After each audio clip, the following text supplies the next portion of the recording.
Well, I think what I would start with, Peter, is that um, with colleagues at the university, we've really been trying to understand how to make, I think our deepest motivation is to figure out what what it means to be a land-grant university in the present time, essentially. And I think a lot of us in the university are very inspired by, the legacy, essentially, of land-grant universities, of being motivated first and foremost by trying to address complex public problems, and that that should be kind of the first among equals of the motivations for scholars, essentially, in a land-grant university. And so in the context of agriculture, what that has really boiled down to is a need to be more holistic in the way that we think about agriculture, and we think about change in agriculture and addressing the really difficult things in agriculture. And so the College of Agriculture that I belong to really has a history of being very very focused on the kinds of questions that were framed by particular disciplines, and also in my particular field of agronomy, this involved questions about how to grow things and how to grow them, how to control their pests and how to fertilize them efficiently, and very much the instrumental question of how can I grow crop X in a way that so that they will yield abundantly and most years, and will be efficient in the way that they use resources and things like that, and so those questions were really seen as what we did in agronomy, was to answer those questions. And it was taken for granted that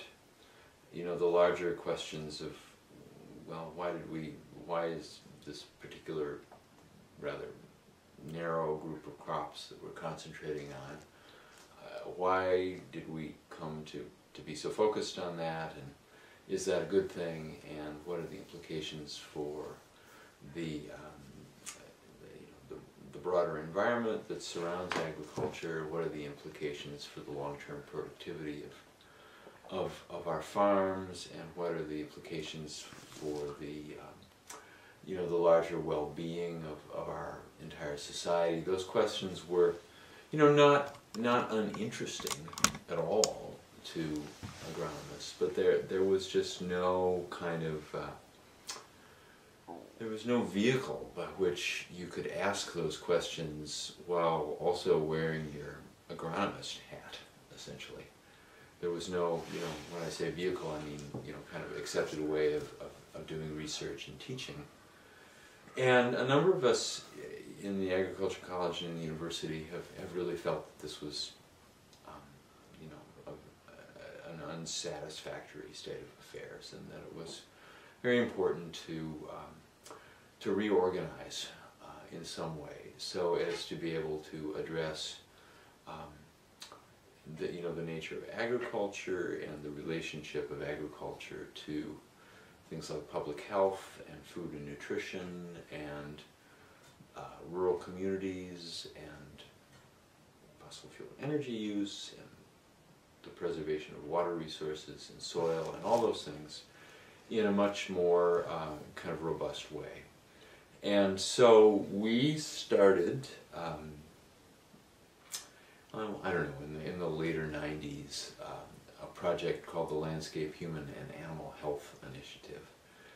And, as you can imagine from the title of it, the theme of that was trying to address agricultural work in the university towards this wider set of kind of outcomes and these broader issues of health, and including human and public health, and including a sort of broader notion of landscape health, and also certainly including animal welfare in that mix of things. And so that effort struggled, frankly, to make any particular impact on the day-to-day modus operandi of the college, I would say, but provoked a lot of discussion and thinking about, well, if we want to reorganize in some way, what does that really look like? What are the most important things about that? And circa 2002 or so, it occurred to several of us that we really needed a sort of full-time organizer for this effort of landscape, human and animal health. And we'd also arrived at this kind of key insight, which is that the idea of what we at the time called enterprise development was a kind of a big tent idea that we thought would be helpful in this reorganization that we were envisioning. And so with these two sort of developments in mind, one that we felt that we needed a person who would do organizing work, and what I mean by that is the labor of going around and talking to a wide range of individuals and groups that would have some sort of power and influence in this potential reorganization that we've been talking about, and trying to understand their worldview and their sort of mental models of the future of agriculture and the things that they cared about, and trying to understand to what extent the sort of concerns and visions of this wide range of folks could be aligned and harmonized. And we had this notion that this idea of enterprise development would be a way to do that, and I should say just a bit more about enterprise development. So at this time, there was a lot of, well, it was just sort of becoming clear that a lot of the environmental sort of impacts of our corn and soybean agriculture could arguably be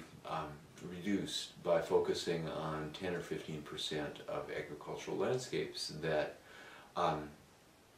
in various ways were sort of critically important areas. So these were areas that were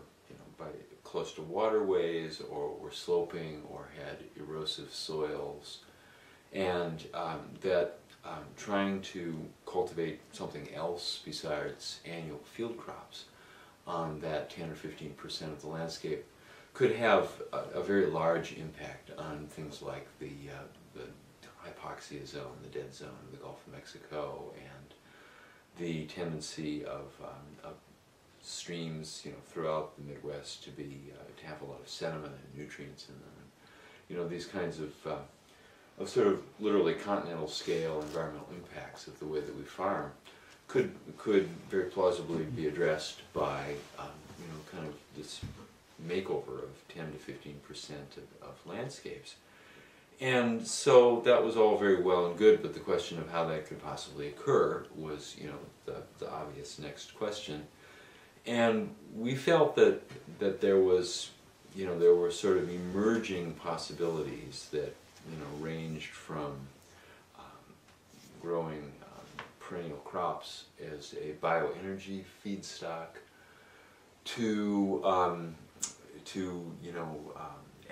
new models of animal agriculture that were based on grazing, to this idea, this broader idea that we should be sort of transitioning to a so-called carbohydrate economy as opposed to a carbohydrate economy, so one that was based on sort of current photosynthesis rather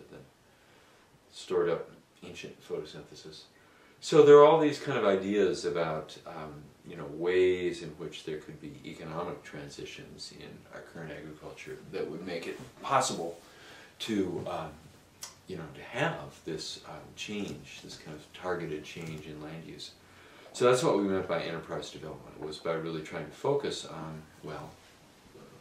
you know, there's broad agreement that we should try to change this part of the landscape. There's broad agreement that, you know, there are certain emerging opportunities, such as renewable energy from agriculture. And there was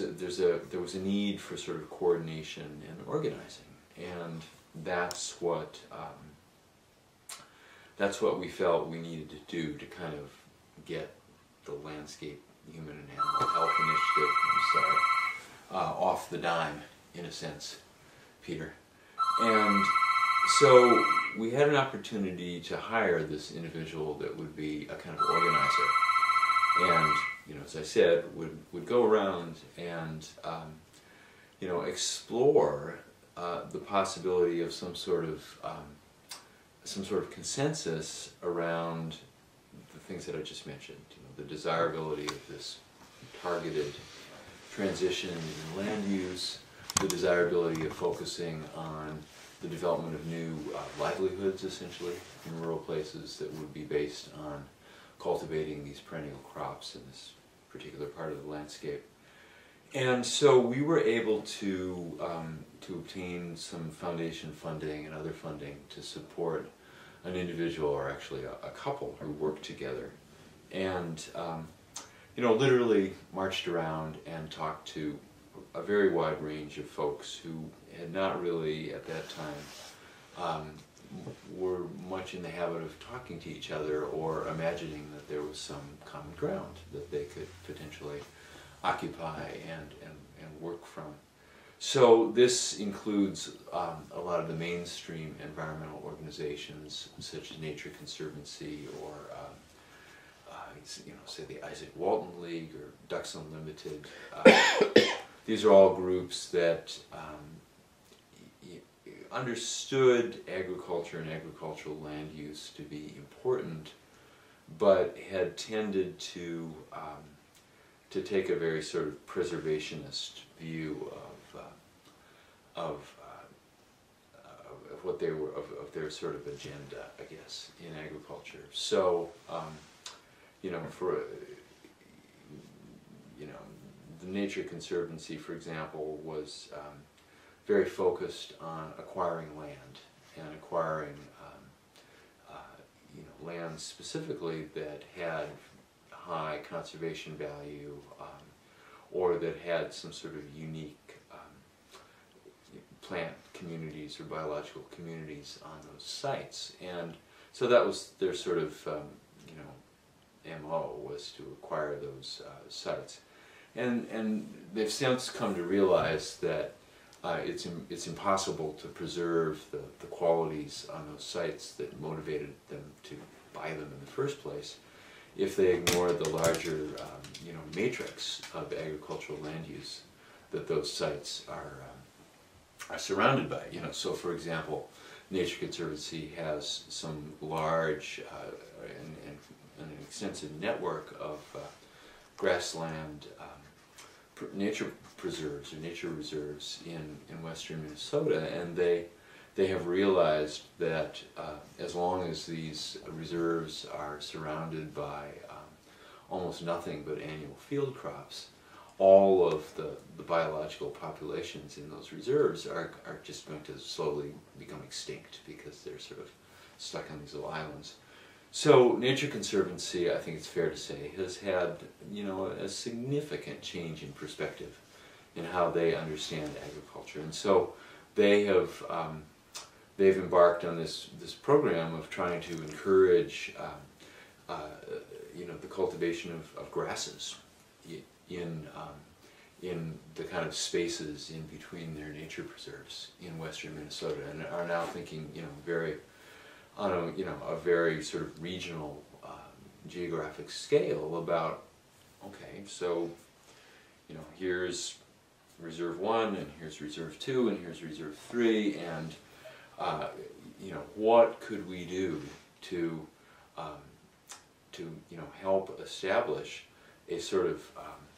a set of you know, sufficiently large and well-placed corridors of grassland between those nature reserves. And we can, you know, we have tools that let us estimate what the size and shape of these corridors would need to be to you know, enable, for example, effective migration between our nature reserves and you know, others that are on our map, such as those that are owned by the state of Minnesota. And you know, so they started thinking in an entirely different way about their, you know, their whole sort of agenda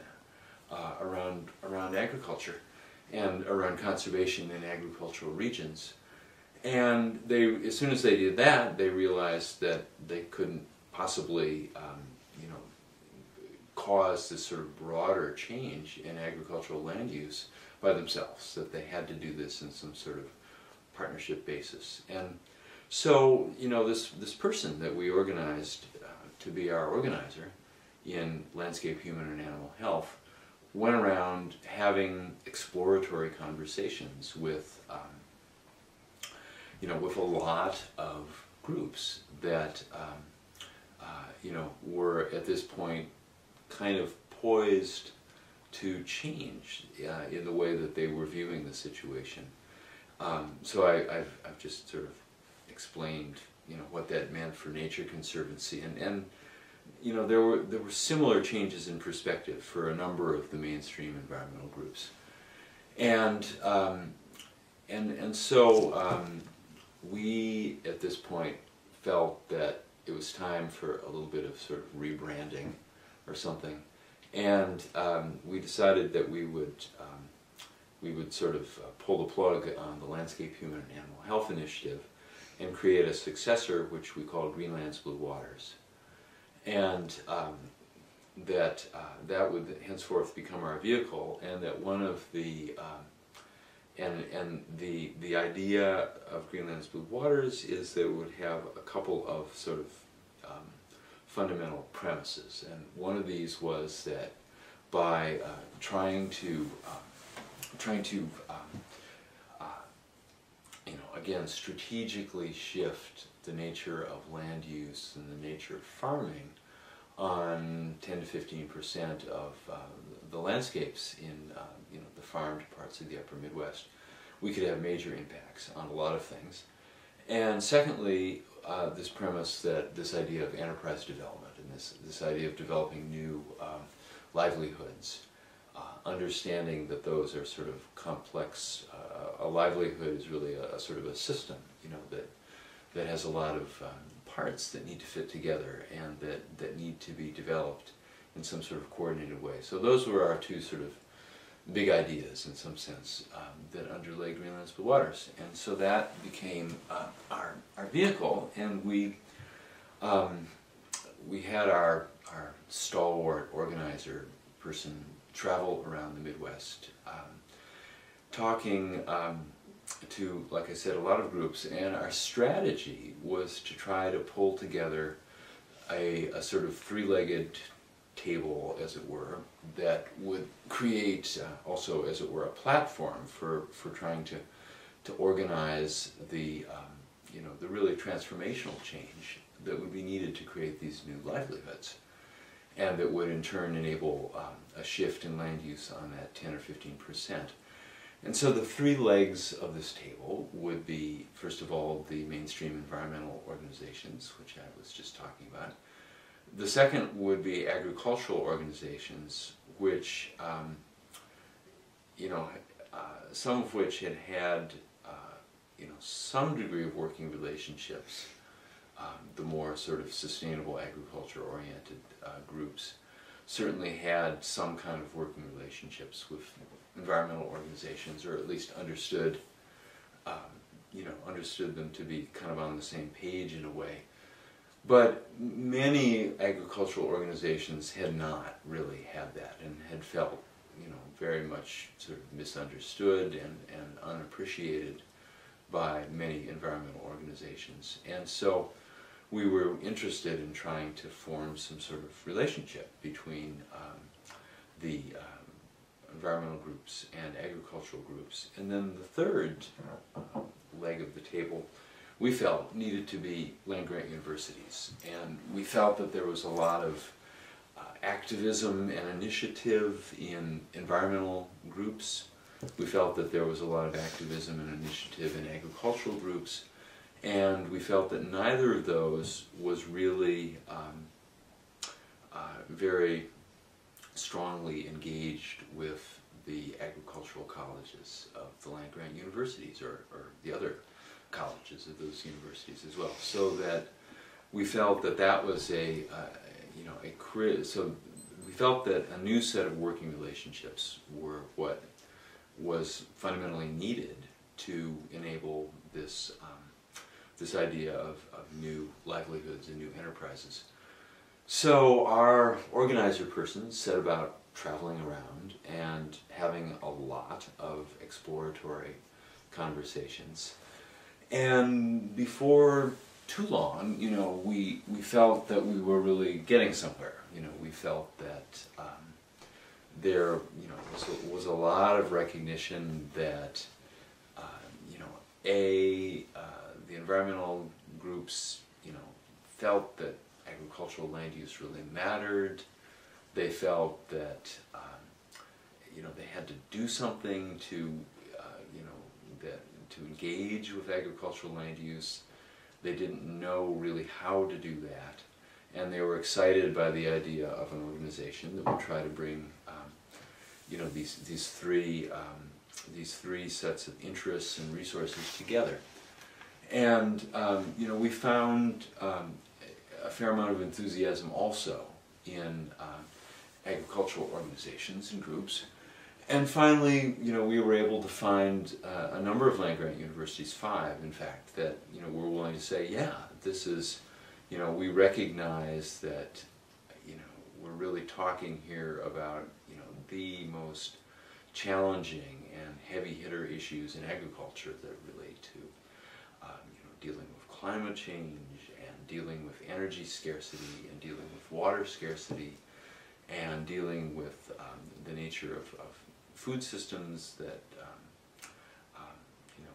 and energy systems, and so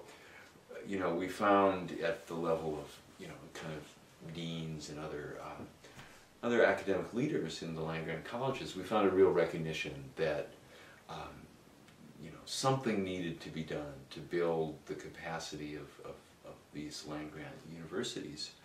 to take on these heavy hitter issues in agriculture and everything that connects to agriculture. And they felt that Green Lands Blue Waters was an interesting experiment in this kind of reorganization. So we set out to try to sort of walk the walk around all of this rhetoric and around all of these ideas. And unfortunately, we used up much of our foundation funding, and also our organizer person, who was quite good at what he was doing, I think, decided that there was a different kind of work that he wanted to do, and left to do that. And we didn't quite know what to do at that point. So now it's 2006, say, or 2007, something like that. And what we didn't have, Peter, was the sort of person power to continue to go around having these organizing conversations. And so, it's one thing to have a sort of broad agreement that, yes, we're on the same page, that agricultural groups, environmental groups, and universities need to work together much more than they have in the past. And yes, in principle, this idea that there's 10 or 15% of the agricultural landscape that is, responsible for a lot of the impacts of agriculture on soil and water, and B, is probably not very economically rewarding for those that try to cultivate annual crops on these parts of the landscape. We can generally agree on that. And we can agree that even if those two premises are acknowledged, nothing's going to happen unless there's some economically, attractive alternative to growing annual field crops on those acres anyway. So even if we can all agree on that premise, nothing is going to happen without figuring out how to walk the walk. And so what would it mean, to have this set of new working relationships between these powerful and influential institutions that have been isolated from each other. And so we were kind of stuck because we didn't have, what I would call the organizing capacity to continue at a deeper level and at a more dialogical level, this question of, okay, so we have a common interest, we have a lot of power and influence, we have a certain amount of, let's say, venture capital that each of these three sort of players can invest. But what's to be done with all that? And we also have certain distinct differences in our worldviews and views of situations. And so, what's to be done? And we simply didn't have the capacity to continue that conversation, at any kind of large scale. And so we kind of sat around for a few years, making a lot of strategic plans, but not actually, about, what would it look like for Greenland's Blue Waters to kind of sponsor that next level of conversation and dialogue and scheming essentially, but not doing very much of it. But we were eventually fortunate to again attract some foundation support, and we're able to once again start to build up our organizing capacity. And meanwhile, there had been a lot of work by faculty and leaders in the environmental groups and leaders in the agricultural groups, all of whom were kind of more aware of each other, I guess, than they used to be for various reasons. Those ongoing sort of smaller scale dialogues had built a base that, now that we have this organizing capacity built back up again, we've been able to really reactivate the Greenland's Blue Waters framework. And so that kind of brings us to the present day, and or the last few years at least. And what I've been interested in most, Peter, is the question of what would it take in a particular place to really get this whole notion of enterprise development and this whole notion of new livelihoods related to this change in agricultural land use and other changes in the whole configuration of agricultural landscapes. For example, I'm sure that you're aware that there's this gigantic plumbing system in the upper Midwest that serves to remove a lot of water, from the parts of the upper Midwest that are farmed quickly in the spring, so that fields can dry out enough to make growing annual crops feasible, dry out and warm up enough. And so there's been a lot of creativity and a lot of experimentation recently about how to modify this, what's called agricultural drainage, in ways that reduce the sort of rapid discharge of water from landscapes and retain water in landscapes for longer periods. But if you're kind of clever about the way that you do that, you can also manage to grow good crops of things like corn and soybeans. So, I've been interested in the question of, okay, so there's all these innovations in what I would call sort of land use and landscape configurations that have to do with identifying new kinds of perennial crops that have to do with identifying new kinds of perennial-based production systems, things like intensively managed grazing systems that can produce so-called grass-fed meat and dairy foods. So there's all this kind of innovation around land use, and there's and in things like drainage as well. And there's other innovations, such as in Shakopee, Minnesota. There's a wonderful sort of state-of-the-art energy facility that has been co-developed by a privately owned firm that is in the business of sprouting barley or malting barley, and then a group of native people. And they together have invested in this wonderful renewable energy facility, which is a so-called combined heat and power thing.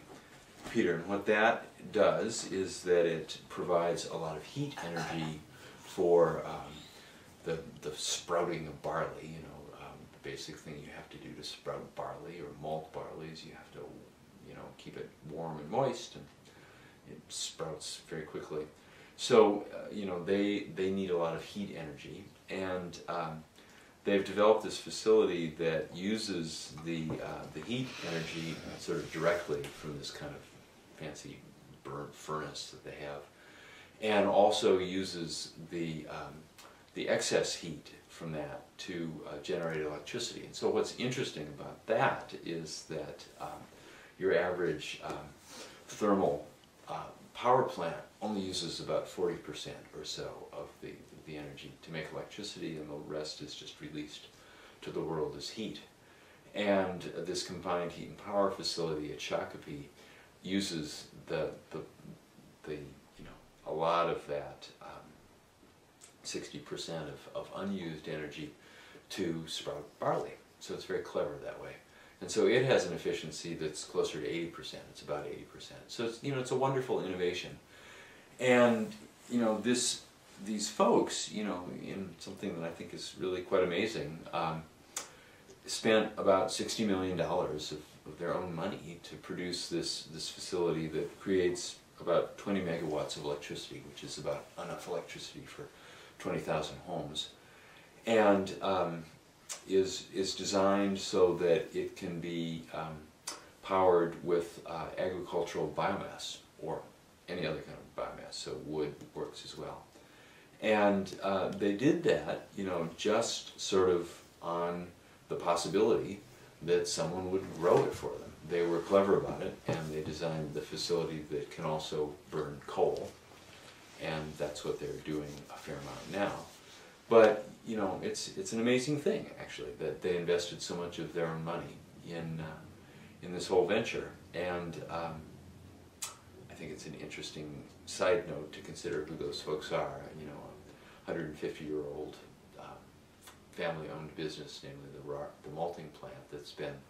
operating in Shakopee for like I said, 150 years, and then the native group, who, as they say, have been in business for 10,000 years or so. And so it's just interesting to me that these very rooted groups have been the one that made this very far-sighted enterprise. But so getting back to the point, which is how can a place or an area organize itself to try to move forward around this vision of different agricultural landscapes. And so you have this innovation, as I said, new kinds of agricultural drainage, new ways of growing perennial crops, some of which have obvious markets like grass-fed meat and dairy foods, and most of which don't. And so you have that sort of innovation, and then there are all these individuals in the rural Midwest who are trying to organize to get in, to again, you know, to be part of this, of building these new livelihoods that would be based on this, you know, more perennial agriculture and this different kind of agriculture that would keep water on the landscape more and so on. And so examples of that would include farmer cooperatives or groups of farmers that, you know, are forming formal cooperatives to, you know, jointly produce things. For example, in South Central Minnesota, there is a farmer cooperative that is organized to produce biomass for various kinds of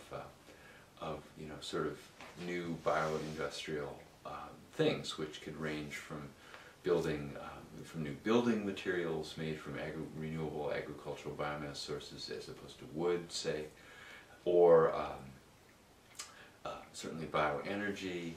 but also including you know, things like plastics. You know, for apparently Coca-Cola is you know, very embarrassed in a way that their product contains you know, a lot of sugar derived from corn, and would like for their you know, they'd like to shift to plastic bottles that are not made from petroleum and are also not made from corn. So there's a growing market, quite a growing market as I understand it, for plastics that would be made from non-food sources of agricultural biomass, to avoid the impression, real or otherwise, that you know, food is being taken out of the mouths of people to make things like Coke bottles. And so you know, this co-op of farmers is trying to get organized to, I think their slogan is a stable, reliable, sustainable source of biomass. So, you know, this is a group of farmers who feel that it's important to grow grass and other kinds of perennial biomass crops, and are well aware that you know, if they're going to be in the business of doing that, they have to be able to supply you know, a very reliable and sort of predictable stream of biomass to these end users. So you have, you know, entrepreneurs like that. You have individuals that are, you know, inventors and engineers and are, you know, inventing machines that allow things like, say, there's a biomass commodity called willow, or sort of, there's a form of biomass that people call willow grass, which comes from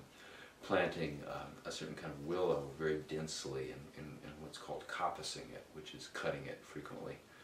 And when you coppice a tree like a willow, it responds by sending up a zillion little shoots. And these shoots are fine enough that you can almost harvest them with haymaking equipment. And you know, you can almost bundle them up into bales. And so, you know, that's, and willows are a wonderfully well-suited biomass crop for the areas that are, you know, in the sort of floodplains of small streams, and those streams have been flooding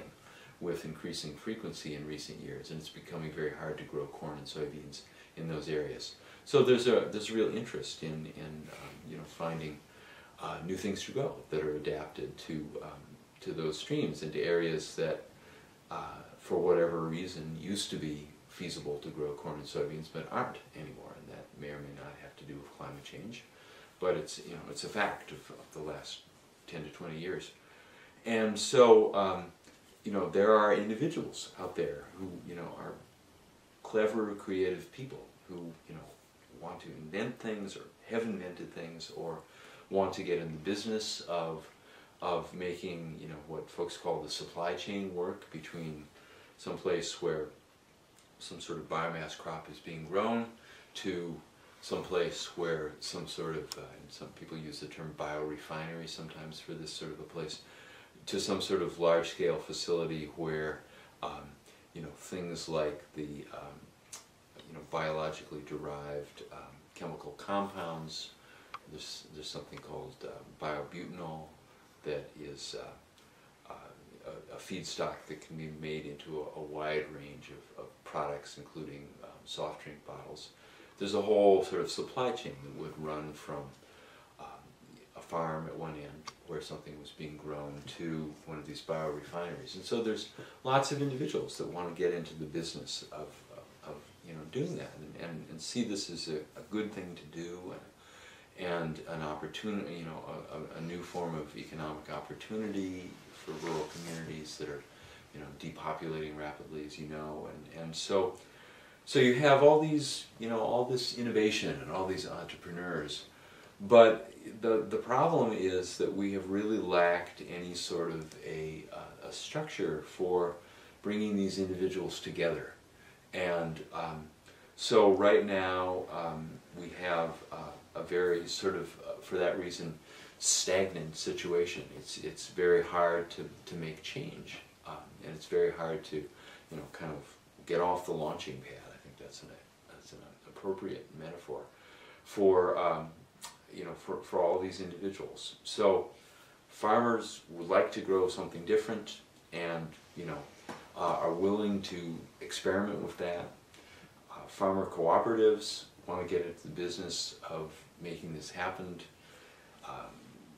A lot of other entrepreneurs want to get into the business of making this happen. There are, relatively large-scale firms that are wanting to get into the business of building biorefineries. And then there's a lot of sort of, what you could call more social innovation that folks are talking about. For example, there is, first of all, a real recognition that let's not repeat a lot of the, the things that have happened in the development of agriculture, in which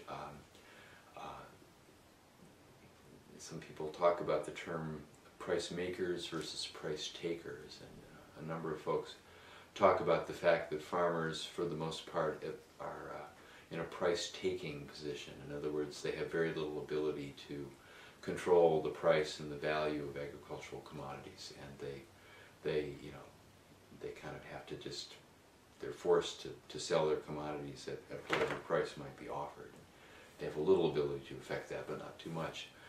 And so, a kind of social innovation that's going on is, what can we do to enable farmers to be price makers in this, if there's going to be this shift in agriculture towards this more perennial kind of farming?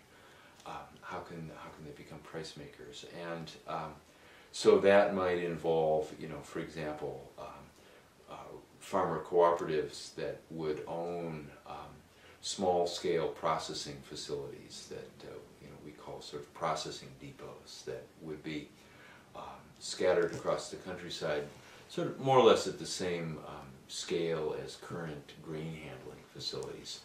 And if farmers were to own those, if farmer cooperatives were to be the owners of those, much the way that farmer cooperatives are often the owners of ethanol plants, that would enable those farmers to be much more in a price-making rather than a price-taking kind of position. So, that's an example of social entrepreneurship. And another example of social entrepreneurship is trying to develop markets that will enable farmers to not only sell the commodities that they would produce on farms that had perennial crops on this 10 or 15% of the landscape, but it will also enable farmers to sell other, what folks call ecosystem services. So, for example, there would be a lot of effects on hydrology, on the way the water moves across landscapes, if that 10 or 15% were to be converted to more perennial crops, and there would be much more retention of water and storage of water, and the quality of water would be higher. And those are all services that would be that have value and might well be in fact the most cost sort of effective way for folks to acquire those services. And a good example of this is if there's things that need to be cleaned up in a drinking water supply, one approach to that is to build a new treatment plant, and another approach to that is to try to influence the nature of agricultural land use and to incentivize some sort of a shift. And so the whole question of how markets can be developed that enable that kind of, enable farmers to be rewarded for the production of ecosystem services as well as the production of commodities. That's another whole area of social innovation. So for me, Peter, and for a lot of my colleagues, the interesting question is, if you take a place, and just to be concrete about what sort of place we might be talking about, we've been focusing on a sort of a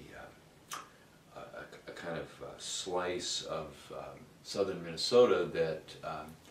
is rooted at the one end in the edge of the metro at that combined heat and power facility in Shakopee that I was telling you about, and is rooted at the other end in Luverne, Minnesota, which is in southwest Minnesota, and is the site of a biorefinery that's under construction by a certain firm that where they're building a capacity to create these new chemical feedstocks from agricultural biomass, and their customers want that to be not only not corn grain derived, but to be derived from something other than corn plants, or the sort of leftover part of a corn plant. Their customer base really wants to be able to say, with sincerity, that the things that they make from these feedstock chemicals were actually produced in a relatively sustainable manner. So we have two sort of entrepreneurial end users who are putting significant money on the table to try to make something happen. And so myself and my colleagues are trying to work in the area that is spanned by Shakopee at one end and Luverne at the other. And within this area, there are lots of innovative farmers, and there are lots of innovative entrepreneurs, and the Nature Conservancy is very active, and the DNR is very active, and the Pollution Control Agency is very active, and there are a number of other sort of NGOs or nonprofit groups that are trying to make something happen, and there are rural economic development commissions and so-called RC&Ds, which are a sort of quasi-governmental organization that's charged with sort of new natural resource-based economic development. And so there are all these folks, and all these folks that have a lot of power and influence, and have a lot of common interests, but they, just as I was saying, sort of in general terms, when I was describing the whole rationale for Greenland's Blue Waters, they're not used to working together. Similarly, there is a great deal of fragmentation in this area, between the efforts of all these sectors, and in some sense the fundamental sectors, Peter, are private enterprise, exemplified by what's going on at Shakopee and Luverne, and government at a lot of different scales and forms, and the world of non-government organizations or non-profit groups, and then finally the world of sort of knowledge creation, and education, which the university kind of symbolizes that. So folks from all four of those sectors are at work in this part of Minnesota. Folks from all of those sectors kind of recognize each other and understand that others understand very well that others are at work, and others are making significant investments in trying to make something happen, but there just is not any sort of there's no capacity to bring this investment and to bring this innovation and to bring this entrepreneurial energy together. There's no vehicle by which to make that happen. And so what I have been working on lately quite a bit is trying to develop a kind of institution that would bring those folks together, and also would not just sort of bring them together and put them around a table and say, okay guys, figure it out, but to figure out how to really facilitate this kind of bringing these separate kinds of innovations, social innovation and supply and value chain innovation and land use innovation. Not, how do we bring them together into some sort of larger, or sort of more integrative innovation, and how do we support that, and how do we work with the fact that even though they recognize they have some sort of common interest, there are lots of divergent interests, and there are lots of conflicts, and there's a history of not merely not working together, but of active, kind of mistrust. And so, what is an institution? And by institution, what I really mean is a set of working relationships and a set of sort of norms and values and ground rules that people agree to sort of observe so that they can do something together. That's kind of the broadest sense, I guess, of the word institution. So with colleagues, I've been very involved in trying to figure out what does that institution look like, and what does it take to kind of get it off the ground, and then to kind of muster up enough of a resource base to actually try to get off the launching pad with this. And I guess the last thing I'll mention is that we needed to call this institution something, and so we've been sort of starting to use the term land lab as a way to describe what would go on, in this new institution, which again is not really meant to be a physical bricks and mortar place, but rather a new set of working relationships and social relationships within a particular place. And so what we think are the most important features of what would go on in a land lab is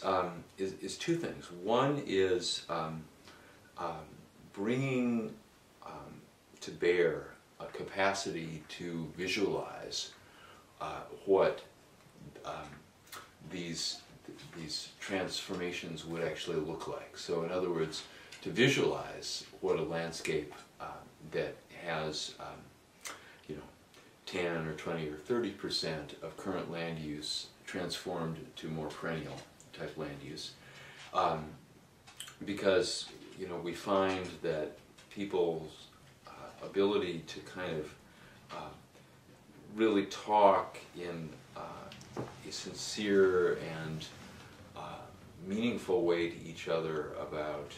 their kind of hopes and dreams and fears and concerns about a particular place is greatly aided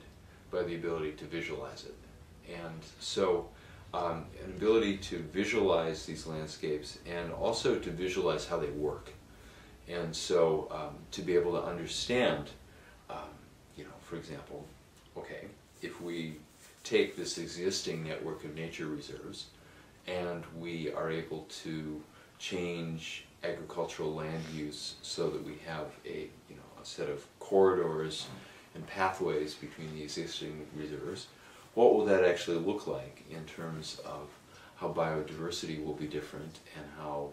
say, bird watching will be different, or grassland bird populations will be different in these nature reserves and throughout the countryside. And then having some ability to calculate, well, if we do that, people will want to come here, and what will be the impact of that kind of farm tourism or ecotourism or whatever you might want to call it. And waterways will become more attractive and interesting for recreation. And what will the impact of that be on the vitality of the community and the ability of our children to stick around, and the integrity of schools, hospitals, churches, all those kinds of institutions that tend to crumble in rural communities that are depopulating. So the ability to visualize and the ability to visualize how things will be different,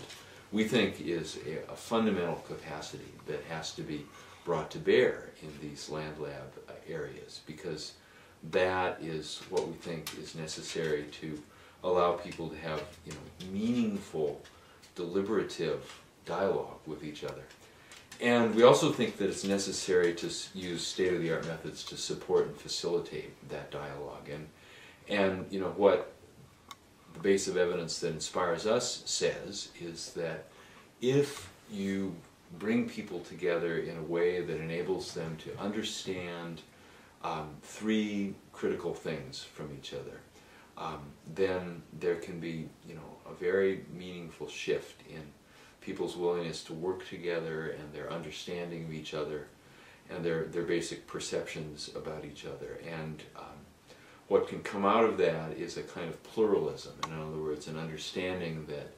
while we may be individuals that, you know, have significantly different views of the world and significantly different values in some ways,